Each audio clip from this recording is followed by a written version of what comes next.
Assalamualaikum dear students, welcome back to NPS Official. I hope you all are doing great at your homes and doing very well preparations for your board examinations. In our last video, we have done unit number 5, the rain exercise part 1. In this video, we are going to complete this chapter's exercise. So let's start. Today's first term is metaphor. What are basically metaphor? A figure of speech in which an implied comparison is made between two unlike things.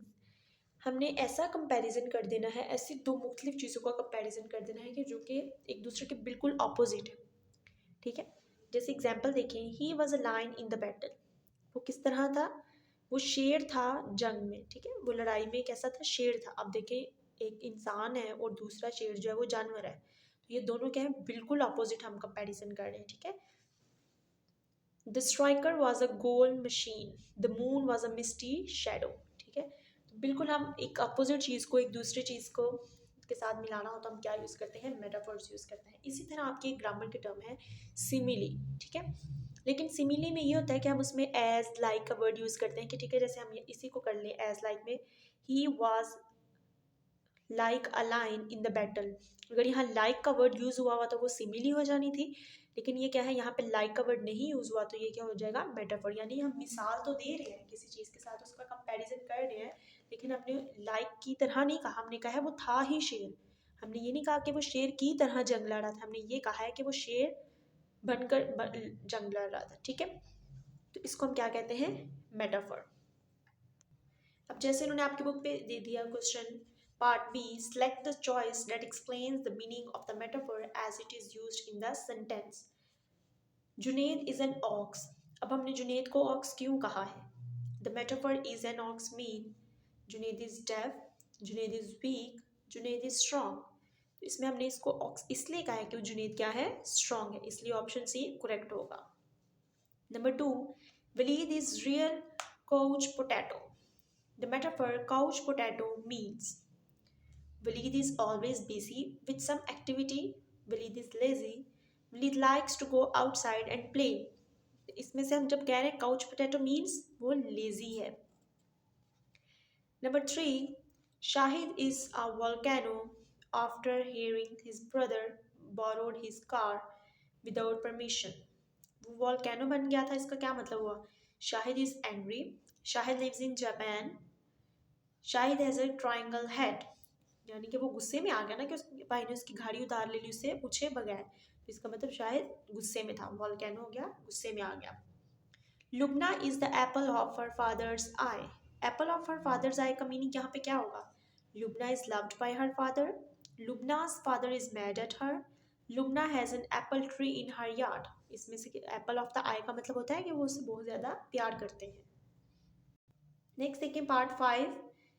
Maria was feeling blue after her cat hit by a car.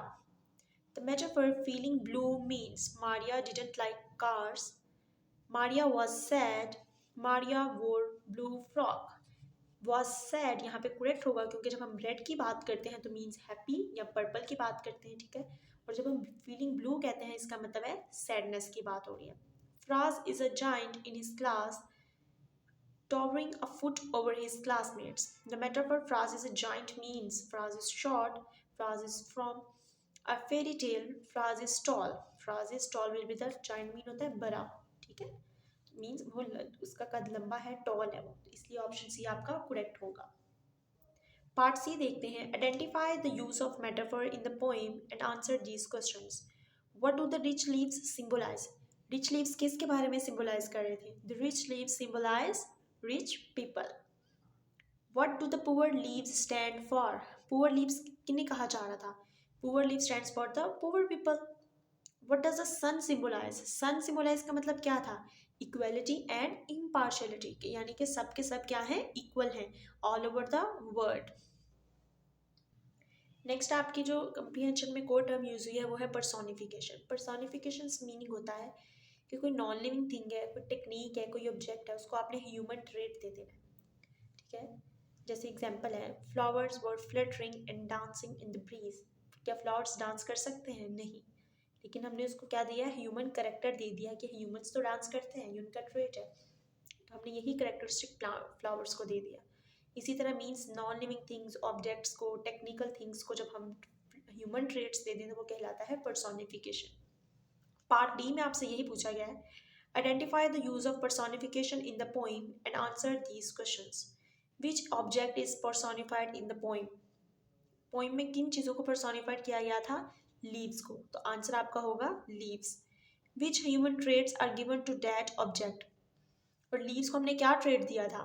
ठीक है, कि human traits like कौन से दिए थे? Drinking and giving are given to the leaves, के वो पानी पी भी रहे थे और पानी पहुंचा भी रहे थे। Drinking and giving are the traits which are given to the leaves. So students, that was our today's video. Inshallah, even in our next video we'll do its part 3, which will be about grammar portion. Till my next video, take care, Allah Hafiz, and do very well preparations for your board exams. Best of luck for everyone.